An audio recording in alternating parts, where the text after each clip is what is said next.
Hello guys, this is Richard Rich TV and welcome back to my channel. But before I start the devotional guys, I would like to shout out the following person of channel na napunta rito at nag-join sa devotional. Shout out and God bless to Ben Lawrence Chonko, Brent Shandong, Bon Anthony Balmoria, Michael Aburita, Connie Vlog, Heart Ponsalan, Rian Cedric Risaga, Heaven's Hope TV or SSC TV of Korea, Ian's TV, Francis Laiko, Nico Stepan Berlas, Grace Magsayo, Chelsea Gumbao, Kate Pacolan, Harley Kurtz, and Clive De La Cruz. Shoutout na rin sa mga hindi nakisabay na manood sa devotional, but still napunta pa rin dito para manood at makinig sa devotional.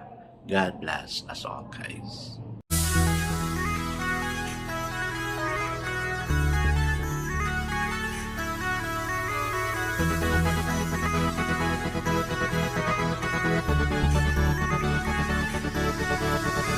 Rich TV, when you heard it, number one is on the top. Good advice is will never stop. Rich TV, when you heard it, number one is on the top. Good advice is will never stop. So, we're preparing again for the task entrusted for us tomorrow, starting tomorrow. No? Kasi Monday, so ano lang tayo. Let's just set our minds for the things that we need to be done by tomorrow and the rest of the days until Friday. I guess it's a procedure devotion. Let's open the Bible to Psalms 143 verses 1 to 12. This is about the Psalm of David. And still, guys, I'm still using the devotion study Bible because the words used to simplify na maintindihan talaga natin. Okay, the word of the Lord in Psalms 143 verse 1 to 12 says, O Lord, hear my prayer. Listen to my cry for mercy. In your faithfulness and righteousness, come to my relief. Do not bring your servant into judgment, for no one living is righteous before you. The enemy pursues me. He crushes me to the ground. He makes me dwell in darkness, like those long dead. So my spirit grows faint within me. My heart within me is dismayed. I remember the days of long ago. I meditate on all your works and consider what your hands have done. I spread out my hands to you. My soul thirsts for you like a parched land. Answer me quickly, O Lord. My spirit fails. Do not hide your face from me, or I will be like those who go down to the pit. Let the morning bring me word of your unfailing love, for I have put my trust in you. Show me the way I should go. For you I left up my soul. Rescue me from my enemies, O Lord, for I hide myself in you. Teach me to do your will, for you are my God. May your good spirit lead me on all level ground. For your name's sake, O Lord, preserve my life. In your righteousness, bring me out of trouble. In your unfailing love, silence my enemies, destroy all my foes, for I am your servant. Amen. Napakaganda ng verse, guys. Okay, guys, let's now pray. Yes, Father God, as verse 1 says, O Lord, hear my prayer. Listen to my cry for mercy. In your faithfulness and righteousness, come to my relief. Yes, Lord, we claim that as a prayer also for us, O Lord God, that we may become successful. Lord, how we long that you are going to answer all our plea, our prayer, our petition, the desires of our heart. Lord, teach us to go near you also, Lord God. Thank you, dear God, for you are listening unto us, and that you honor us also. Thank you, Jesus. Amen and amen.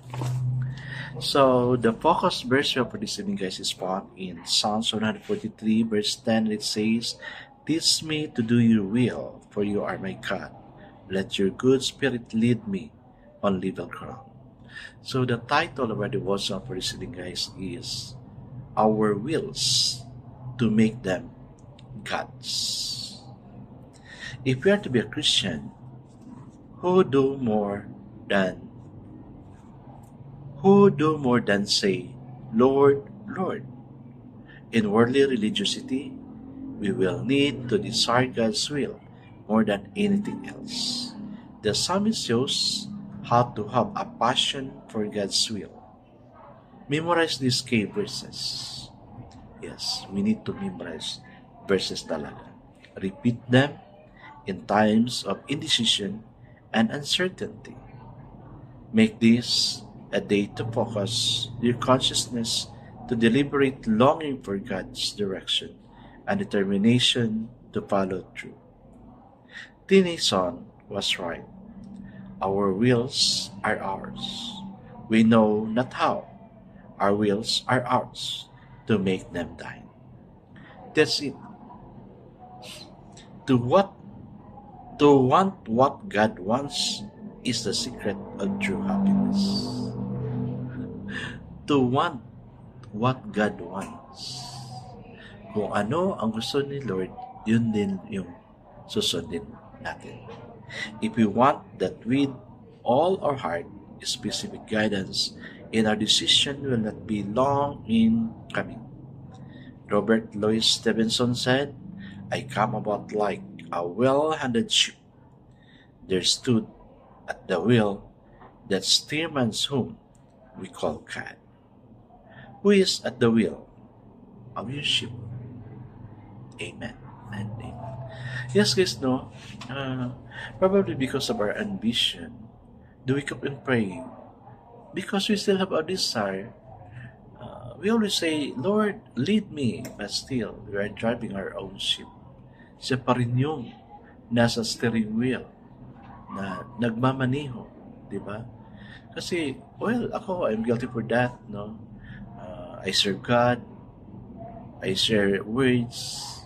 But many times, I'm still the one driving my own ship. I say, Lord, I commit it all unto you. Madaling sabihin, di ba? But difficult to do. So, our wills to make them God's, bigay natin kay Lord. Bigay natin kay Lord. Kanina lang, as I'm driving my motor, something comes to my mind. And immediately sabi ko, Lord, thank you. And while driving still, kinanta ko yung doxology. Kasi maganda siya. Bigla ko lang kinanta yun. Sabi ko, Lord, bakit kaya? So yun pala. Gusto ni Lord na i-praise ko siya. Praise God from whom all blessings flow. Praise Him, all creatures here below. Praise Him above, ye heavenly hosts. Praise Father, Son, and Holy Ghost. Amen. And then after singing that, naibalik ko, hala ka, Lord, everything belongs to you, even me, myself. What we have is a blessing. Praise God from whom all blessings flow. No? And I bring back all the glories and honor and praises to God. Amen. Hi guys, let's now pray. Father, take the wheel and lead me, Lord. Amen and amen. Yes, guys, let's give God the will that He will lead us. God bless us always because I know Sean blesses 10 times better. This is again Rich Words TV. Kita-kita tayo ulit sa muli. Paalam!